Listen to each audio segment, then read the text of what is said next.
2024 के लोकसभा चुनावों की शुरुआत हो चुकी है। 2 चरण बीतने के बाद तीसरे चरण में 7 मई को देश के 12 राज्य की कुल 95 सीटों पर मतदान होगा।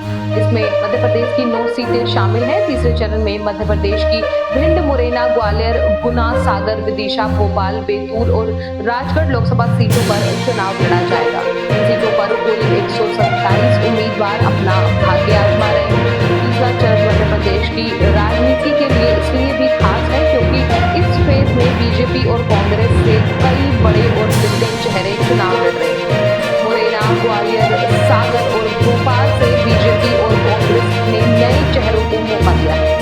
वहीं भिंड दतिया लोकसभा सीट से बीजेपी ने संध्या राय पर अपना भरोसा दोबारा जताया है। उनके सामने कांग्रेस के दलित नेता फूल सिंह बरेया चुनावी मैदान में हैं।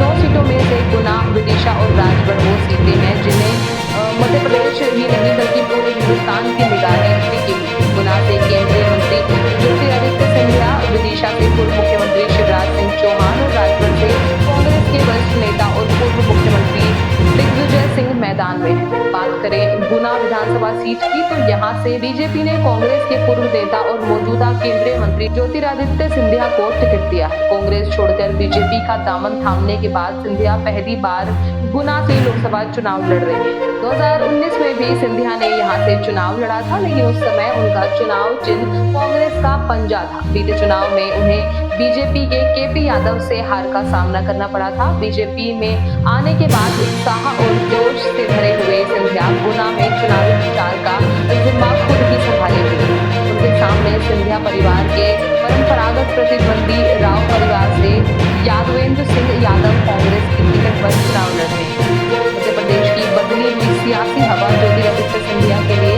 जीत का पैगाम लेकर आएगी या नहीं, ये तो वक्त ही बताएगा।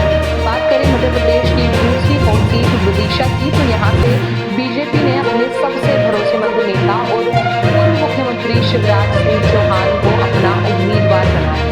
इस बार उनके सामने कांग्रेस से पूर्व लोकसभा सदस्य ताप भानु शर्मा है। बीते विधानसभा चुनावों के बाद बीजेपी आकालमान में जिस तरह से शिवराज सिंह चौहान, डॉक्टर मनमोहन यादव को सूबे की कमान सौंपी थी, उससे ये साफ हो गया था कि इस बार बीजेपी शिवराज सिंह चौहान को लोकसभा का टिकट देकर दिल्ली लाने के मूड में।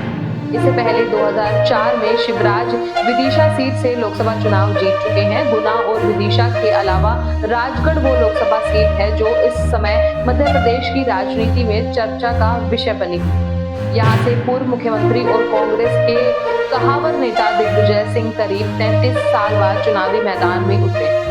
उन्हें टक्कर देने के लिए बीजेपी ने अपने पुराने सांसद रोडमल नागर को चुनावी मैदान में उतारा है। इतिहास गवाह है कि इस सीट पर राज परिवार का कब्जा रहा, लेकिन मोदी के केंद्रीय राजनीति में आने के बाद 2000